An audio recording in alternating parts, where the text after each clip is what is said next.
अस्सलाम वालेकुम everyone, this is Hafsa Mohammed Asif here. आज हम लोग अकाउंट्स के अंदर डेप्रिसिएशन का एक छोटा सा टॉपिक कवर करेंगे, उससे रिलेटेड थोड़ी सी चीजें देखेंगे।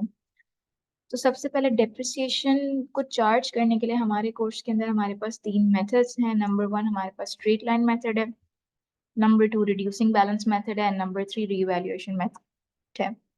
स्ट्रेट लाइन मेथड को कैलकुलेट करने के लिए आपके पास दो फॉर्मूलाज हैं। डेप्रिसिएशन किस तरीके से कैलकुलेट होगी थ्रू दिस मेथड। तो अगर आप देखिए फॉर्मूला, तो सबसे पहले आता है आपकी cost minus residual value divided by useful life. अब डेप्रिसिएशन इस फॉर्मूले से कैसे कैलकुलेट होगी कि जो आपकी एसेट की कॉस्ट है, मतलब जो आपने एसेट खरीदा था, जितने का खरीदा था वो उसकी कॉस्ट होगी। रेजिडुअल वैल्यू का वो मतलब होता है कि जब आप एसेट को सेल करो तो कितने में वो बिक जाएगा, और उसको उसकी यूजफुल लाइफ, लेट्स से मैं कहती हूँ कि एक एसेट है 5 साल तक चल जाएगा, 5 ईयर्स तक, तो 5 ईयर्स उसकी यूजफुल लाइफ हो जाएगी। सेकंड मेथड ये है कि आपको कभी कभी एग्जाम में कॉस्ट दी हुई होती है एंड आपको स्ट्रेट लाइन डायरेक्टली परसेंटेज बता दिया जाता है, डेप्रिसिएशन रेट बता दिया जाता है। तो इन दिस केस जब आपको डेप्रिसिएशन रेट बता दिया जाए तो कॉस्ट के ऊपर आप direct straight line depreciation rate apply कर दें, तो आपकी डेप्रिसिएशन कैलकुलेट हो जाएगी आपके पास। नंबर सेकंड मेथड है आपके पास रिड्यूसिंग बैलेंस मेथड। इसको किस तरीके से कैलकुलेट करते हैं कि इसमें आपके पास कॉस्ट में से जिस वैल्यू पे आपने एसेट खरीदा, उसमें से आप उसकी अक्यूमुलेटेड डेप्रिसिएशन, उसकी depreciation provision for depreciation minus करेंगे, एंड देन उसके ऊपर आप डेप्रिसिएशन का रेट अप्लाई कर देंगे। बहुत से बच्चे कैलकुलेटर्स यूज करते हुए क्या करते हैं, ब्रैकेट नहीं लगाते, ब्रैकेट्स के बगैर लिख देते हैं कैलकुलेटर के अंदर, इससे आपका आंसर रॉन्ग आ जाएगा। ठीक है, अब देखें, सर्टेन टाइम्स वो एग्जामिनर इसको कॉस्ट और डेप्रिसिएशन को अलग अलग नहीं देता, वो आपको डायरेक्टली नेटबुक वैल्यू प्रोवाइड कर देता है। तो अगर आप कॉस्ट में से डेप्रिसिएशन माइनस करते हैं तो भी आपके पास नेटबुक वैल्यू ही आती है। तो अगर एग्जामिनर ने डायरेक्टली नेटबुक वैल्यू दी हुई है तो सिंपली आपने क्या करना है, इसके ऊपर डेप्रिसिएशन रेट अप्लाई कर देना है, तो आपकी डेप्रिसिएशन कैलकुलेट हो जाएगी। नंबर थ्री मेथड है हमारे पास रीवैल्यूएशन मेथड।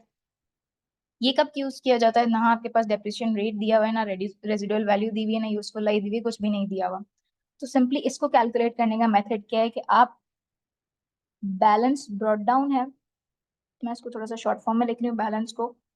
तो बैलेंस ब्रॉट डाउन है, उसमें से आप एडिशंस ऐड करेंगे, मतलब जो न्यू एसेट आपने न्यू परचेजेस की हैं उसको आप ऐड करेंगे। अगर कोई एसेट बेचा है उसको हम कहते हैं डिस्पोजल, डिस्पोजल माइनस करेंगे, लेकिन डिस्पोजल की कौन सी वैल्यू माइनस करेंगे, नेट बुक वैल्यू, उसकी बुक वैल्यू आपने माइनस करनी होगी, और फिर आप लास्ट में उसका बैलेंस कैरी डाउन भी सब्ट्रैक्ट कर देंगे। तो इस तरीके से रीवैल्यूएशन मेथड के थ्रू आपकी डेप्रिसिएशन कैलकुलेट हो जाएगी।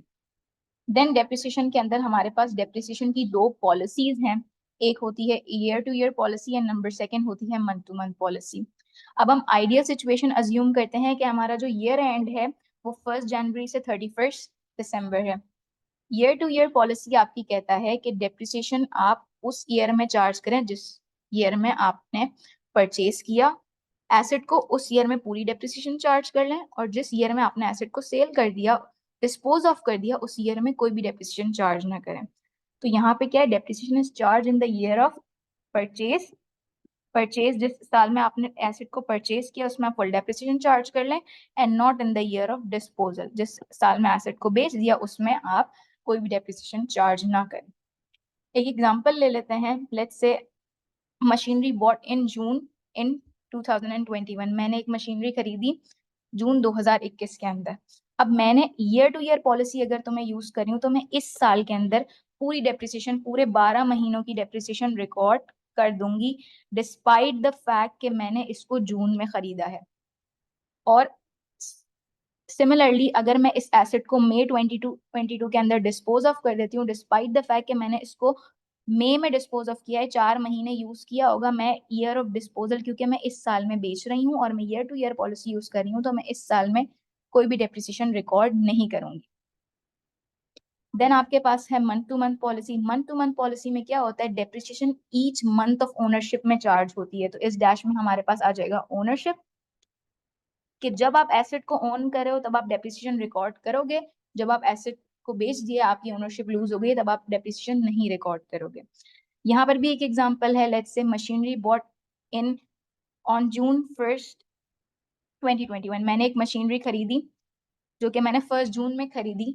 अब 2021 है, वही आइडियल सिचुएशन के मेरा जो ईयर एंड है वो मेरे पास 1 जन से 31 दिसंबर है। तो क्योंकि मैंने मशीनरी 1 जून को खरीदी है, तो 31 दिसंबर तक 7 मंथ्स हैं, जून टिल दिसंबर। तो मैं 2021 के अंदर 7 मंथ्स का डेप्रिसिएशन मेरे पास रिकॉर्ड कर लूंगी। और सिमिलरली अगर मैं इस एसेट को लेट्स से मई 2022 के अंदर सेल कर देती हूँ, डिस्पोज ऑफ कर देती हूँ, तो मैंने इसको 1 जनवरी से, सॉरी ये जनवरी लिखा हुआ है, ये 1 जनवरी से 30 अप्रैल मतलब 4 महीने इस्तेमाल किया होगा।